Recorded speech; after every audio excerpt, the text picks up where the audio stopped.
Welcome to a new episode of Let's Get Real to Heal. This campaign is all about being truthful, authentic, humble, resilient, and share inspiring stories of healing journeys, and share more information about integrative health modalities and ways to heal emotionally, physically, and spiritually. I'm Dr. Joelle Samaha, founder of Philo Life Wellbeing Education Center, Adjunct Faculty Researcher, and Health Coach. Today, I'm really honored to have on board a friend, somebody I met in 2025 that inspired me, and this podcast has been on hold, but I'm glad I'll be hosting him on my first episode in 2026. Let me welcome Neeraj Kumar. Thank you, Joelle. Neeraj Kumar is a leader in the automotive industry. He's an executive leadership coach, and he's a mountaineer. His journey has started spiritually mostly in 2021 when he reconnected with yoga and he was able to reverse his diabetes and hypertension. And in 2022, he had the first inner soul call to trek a mountain, and that was Mount Everest Base. In 2024, in Bali, while hiking Mount Batur, he had this fabulous idea of mountains love that we're going to explore today. So Neeraj, welcome to start again. Thank you, Dr. Joelle. And I think the most important thing is why from a success that is obvious to that inner call towards yoga, towards mountains, towards a drastic change. Yeah, I mean, you don't decide for it, right? It comes to you. So for me, it was the same thing. Like I have been in the automotive industry now more than 18 years. And for me, the point was not forcing anything. I let things come to me. And that happens not just to me, but many individuals. So it's just like this, when the student is ready, the teacher appears. So it's the same way it happened to me. I had those kind of people around me in Dubai. I came to Dubai in 2019, just before the COVID, and post-COVID, I think it was a complete change of environment for me, professionally also, personally also. And I was investing that time in my own personal education at the Stanford Graduate School of Business. So I was doing a 1 year-long executive leadership program called Stanford Lead. And that completely changed my life because the kind of concepts that we have in those programs coming from Stanford faculty, they're life-changing. So I still remember the two courses which really impacted me a lot. One was building power, how to be a powerful person. And those are mostly linked to corporate life, how you kind of show up in the corporate life. And the second was more, I would say, a personal deep dive into your life. It's called Creating Life of Consequence. How to kind of create meaningful and happy lives. So that for me was completely changing the way I think about the world, the way I think about myself, and how do you show up for yourself in your life. And it came at a time when I was investing a lot in my physical well-being also. I was very regular in gym. But then one day, just like that, my gym coach told me, there is something lacking in your life. And it was an observation which I had to hear from my coach. And it was it's about spirituality. It's amazing how the messages come, right? Absolutely. So you have to be open to receive those messages. Exactly. So I received it. And the next advice I got is, you should do yoga. Now, I used to do yoga in my school days in India, but that was a long time back. And that's how I kind of got referred to yoga. And I started on this journey. So I was taking private classes in Dubai. And that journey with my teacher kind of completely transformed everything in the way I kind of have the ideas about the world, the way I look at myself, and the way I want to live the life. Because yoga is not just about moving your body into different poses and the asanas. No, it's not just that. It's just the tip of the iceberg. And yoga has a very, very deep significance in the life. For me, in fact, it's a lifestyle. If you go deeper into it, it's a lifestyle that you live. So it is a lifestyle, and Yeah. it is even more than that, because I did realize with yoga that the ability it has to teach you to sit with your limitations on a physical level, to sit with the discomfort in order to push your limits. This is fabulous, and yoga does it in a very gentle way, and the more you stay with it, the more learning comes. yeah, but what I want to say is that it's actually a connection of mind, body, and your soul. Amazing. And how you are connecting it is through your breathing, because breathing is where you are present most. For me, yoga kind of completely changed everything about this world for me and for myself. And I went very deep into it. It was not just about practicing those movement, the asanas, but it's also about meditation, spending time with yourself, and then really building your own life with the present of mind in that particular moment. So that was really transforming for me, and that led to many things in my life. So there was on one side this Stanford, where I was learning some amazing ideas, some amazing strategies, some amazing, I would say, inspiring courses that I had, and then the whole journey that I had with yoga. And there was an assignment at Stanford in the Creating Life of Consequence course. That was a moment that brought, I would say, I created my new life. And the assignment was about, first it asks you to think about your past and present. Where have you come from? And then there is a final assignment, which is about writing your own obituary. So imagine you're on a deathbed and you're thinking what life you have lived. So you write everything about that. And when you do this kind of an exercise, you really kind of create everything for yourself. And this is exactly what happened. So first, I could not write it because it's such a deep level of thinking for yourself and your life. It's not easy. I had three extensions with my professor. And one night I just put my pen down and I wrote it. Next morning when I woke up, I had a lot of comments already flying around in my email box. Professor himself gave the feedback to me. So it was very positive. But then I told myself, what did I write? Because I completely forgot what I wrote. Yeah. So I got up in the morning and I read my assignment. And I could not believe what I had written. Oh, amazing. Yeah. So there was one line which was very particular, which kind of struck me very deeply. I said, by the age of 48, I want to climb Mount Everest. And that was the first time. That was the first time I thought of mountains. That was the first time I thought of Mount Everest. And I don't know where it came from. Exactly. So I start to think about it now every day, because it was like very strange for me to write like that, because I never hiked. I never had like an affinity towards mountain climbing. No, it was not at all my hobby, And just like that, it became kind of an overwhelming feeling for me now every day, because it was coming back to me very strongly. And one day I said, okay, now it's enough. I need to pack my bags. I have a calling and I need to go and answer this calling. So I had only one thing which I could take to train myself for this kind of an assignment, I had only yoga. So I was doing Ashtanga yoga, and I was doing breathing, which was again with the yoga. So those were my tools to prepare for this. And in 2 weeks, I packed and I just went.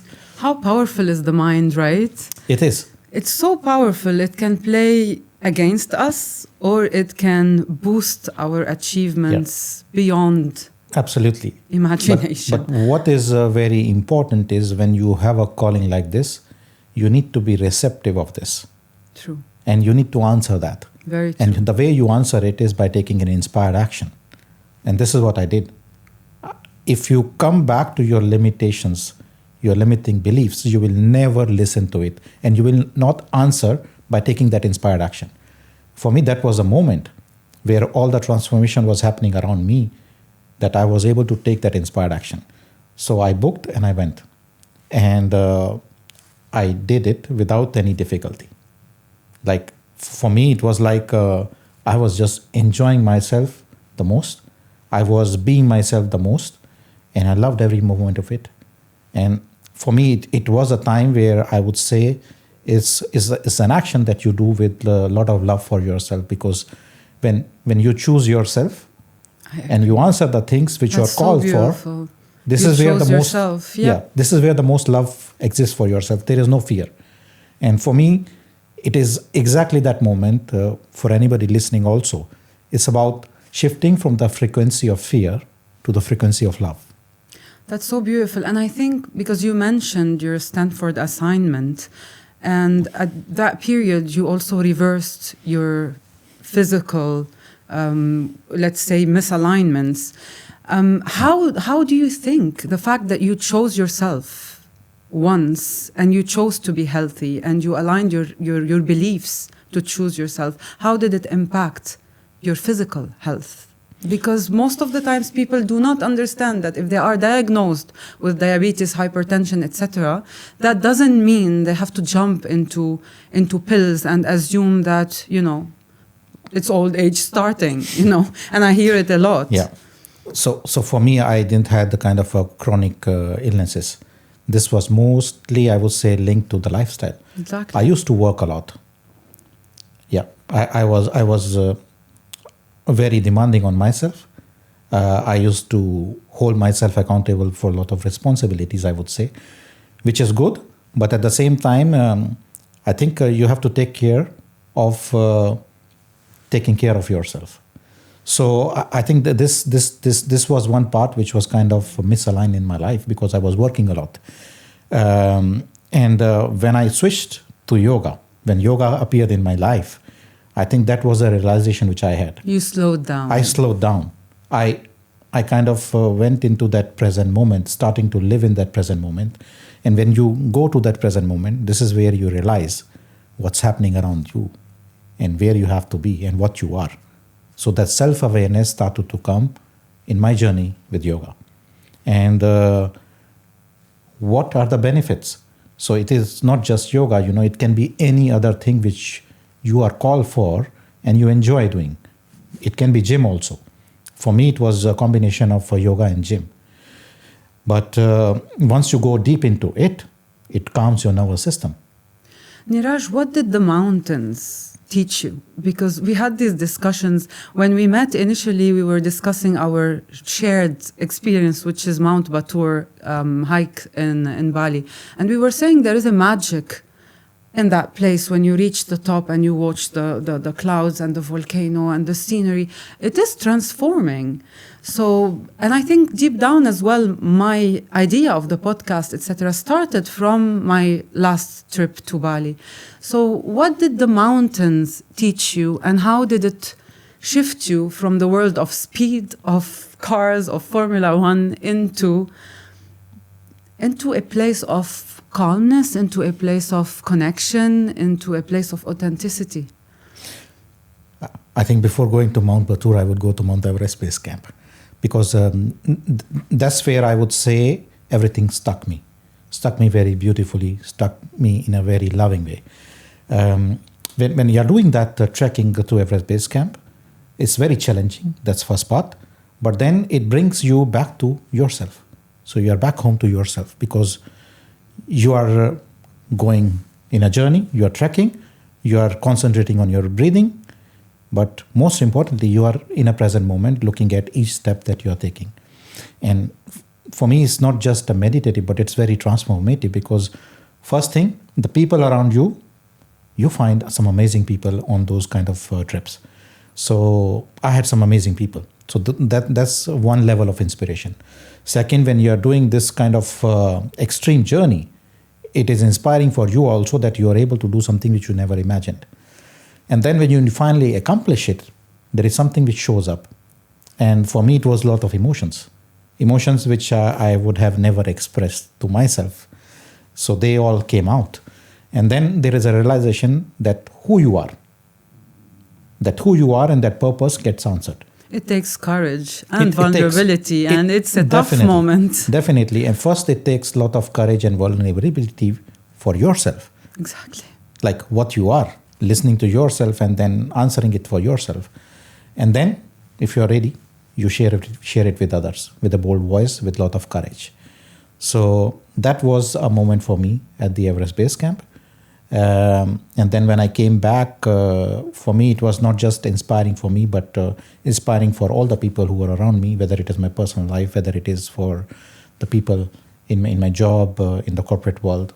So that inspired a lot of people to go to Everest Base Camp also and to climb other mountains also. Now I'm excited.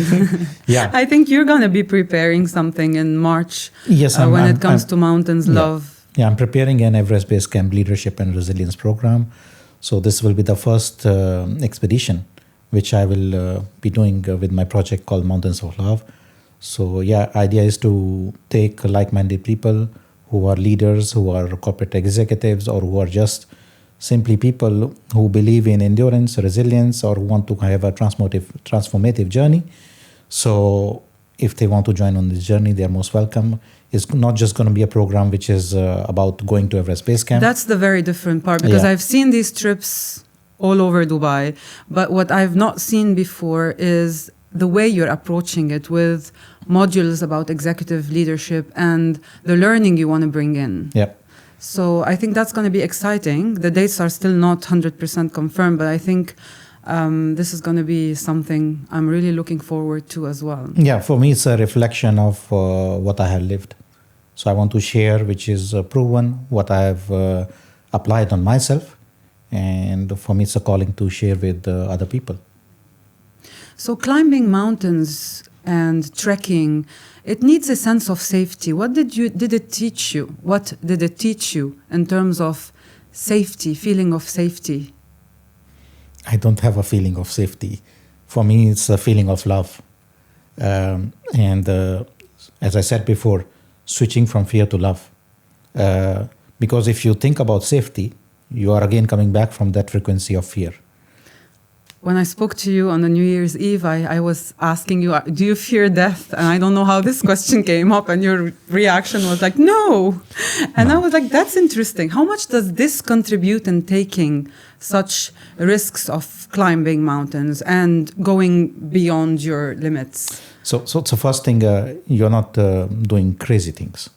You're doing things from love for yourself. So I plan my expeditions very, very detailed, very meticulously, because I have a very busy job. I don't have the luxury to take 15, 20 days off. So my expeditions, they last like 10 to 12 days. Okay. So I start to first make my mindset for that. It requires a lot of focus. How you going to do it? Logistics. So I time it out minute by minute. And I plan it in terms of my readiness, and then how am I going to do it? I kind of visualize everything. So by the time I'm on the date where I'm going to take a flight, I have already climbed that mountain in my visualization. So that's how I kind of plan it. And then for me, it is never a question of safety. It's a question that I'm doing it because I love it. I'm doing it because this brings me back to myself. I'm doing it because it raises my sorry, it actually raises my vibration to a level where I can not just inspire myself, I can inspire other people also. You know, Neeraj, a few days back, I was watching a movie with the kids at home, and there was a sentence that really touched me, and it said the following: an impossibility is just a possibility yet to be understood. Beautiful words. So, and I think when I hear you speaking about that inner call for things that feel impossible, so we all have these inner calls at some point, and we doubt them, from where is this idea coming from? Can I do it? Can I make it? Is it possible? And what would you say to anyone who is having in their consciousness an inner call that feels impossible to them at this point of time? First, I think is everything comes down to self-awareness. And to be self-aware is to be present. We are rushing all the time in our jobs, in our life. We have a lot of responsibilities. But I think everybody deserves that time with yourself, sitting with yourself, And in those reflective moments where you are totally present with yourself, you find a lot of things about yourself which you will never know. I think that for me is the key, to be self-aware. And the second thing, where is this inner call coming from? It's actually your intuition. And intuition is a power that you have to develop over a period of time by listening to your body, listening to your mind. And trusting it. And trusting it, yes. Absolutely. That's the most important thing, Yeah. because people sometimes in a state of anxiety, they confuse anxious thoughts with intuition. And this is such an important topic. I feel when we work on aligning and being in a healthy state, then we can hear very clearly the intuition, the third eye, or whatever they call it, the higher consciousness. Yeah. We can hear it more, and then we align with our path. And I mean, how much do you think you've aligned with your path today? And are you really sure about everything, or you still have doubts? Because people think that we can be so sure about the path, but in reality, we always keep questioning. It's a journey, and it is not done in one day. But yes, I feel very aligned. And when you feel aligned is first you start to choose yourself. And then you start to choose things which are aligned with you. So that for me is the first step. You will always have challenges because what has yoga taught me? Yoga has taught me about how to overcome your ego and how to live with love. And this for me is the first step that comes with self-awareness. Because your mind is driven by ego. Agree. Just imagine when you are born as a newborn baby, you don't have even your name. There is no ego. In that baby, there is no ego. That baby is just absorbing all the things which are around him, mother, father, and all, and the whole upbringing which is going to come. Everything is coming from the external, but within that baby, there is no ego. Ego comes first when you start to name the baby. So now comes the part I am. So that I am is nothing but an ego. And I think in our whole development from our childhood, that's the first step. I think we need to be conscious of that, okay, I am, but this is not the only thing that I am. And it takes a lot of time for a toddler to call themselves using the I pronoun. Usually it's using their name. Yes. And then we see that shift, and in psychology we do study it. So this is Absolutely. where the Yeah. I Yeah. starts being conceived. Neeraj, when we look at health, and usually one of the very powerful messages that Dr. Gabor Mate brings to the table is the importance of authenticity and of being yourself. And I guess in your program you emphasize a lot on the authenticity and going back to your authenticity, being humble, being resilient. So how do you put all this together in your approach and your philosophy to learning executive leadership? For me, it's something which, again, I applied, I lived for myself. That's why the program of this Mountains of Love, there are 3 pillars to it. It's called purpose, love, and authenticity. Purpose is very clearly your inner calling. Why you are here, what you are doing is for what purpose, what is meant to be. And purpose is not limited to yourself. Purpose is a force that you share to the outside world. It's your sharing to help others. So for me, purpose cannot be just an internal thing. It has to be internal power, which is projected outwards to share with everybody. Then, of course, as I said, love, but love which has no conditions. It can be an energy or a frequency with which you are doing everything. Again, I come back to the same thing, which is not fear. Switching from fear to love. To love. And the last one is the topic that you just raised, is about authenticity. And authenticity is to stand in your truth. Stand in your truth with the power which is not deviated by anything which is external to you. So being vulnerable with yourself and being truthful, being honest, live with integrity and not being apologetic about it. And this is where That's I think you beautiful. can be at your best self. It's a very hard thing to do in the world where we live today. But I think it's all about choosing yourself and standing and showing up for yourself in that truth. The beauty of your journey is you're not denying the achievements, the success, the knowledge you've gained in the corporate world, but you're bringing that world into a better state, a better place, a place where we could be leaders, but we could be consciously leading, we could be humbly leading, we could be leading with authenticity, with courage, and with being humble as well. So leadership is not necessarily what most people have in mind, as in it has to be very linked to authority, linked to dismissing people's needs. Otherwise, there is no success that would come out of it. On this note, Neeraj, I would just love to hear from you about one lesson that you've learned from mountaineering that you brought back into the corporate world. There was not just one lesson, but there were many lessons. But if you want to choose one. Yeah, I think if I have to choose one, I would choose it from my last expedition in Argentina at Mount Aconcagua, which is the tallest or the highest mountain of South America. It's one of the 7 summits. And I could not summit that mountain. I was 310 meters short. Oh, wow. Yeah, mountain is around 6,960 meters. So you were so close. I was very close.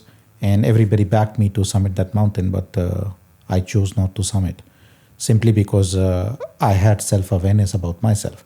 I know I will summit the mountain, but the weather window that we had was not enough at my speed to come back safely. And I think the biggest learning where I had at that moment was overcoming the ego and letting go of that ego, which is pushing you to summit.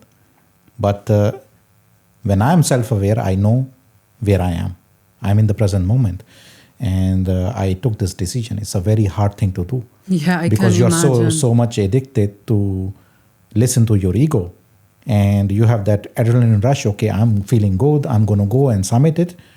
But if you don't have that awareness about yourself, that you might not come back.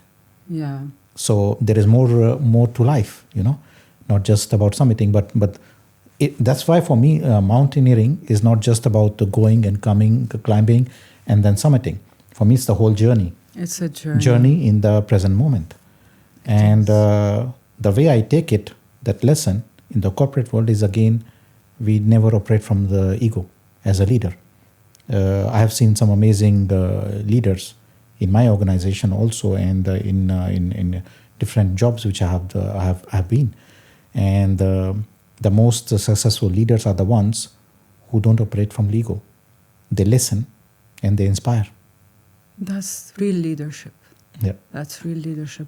Thank you, Neeraj, for opening up, sharing the journey, the experience, and sharing your expertise as well. Finally, healing is a journey. People can find healing in small, simple things. They can find it in mountaineering or in nature or in simply a book. But healing starts from listening to your intuition. Let's get real to heal.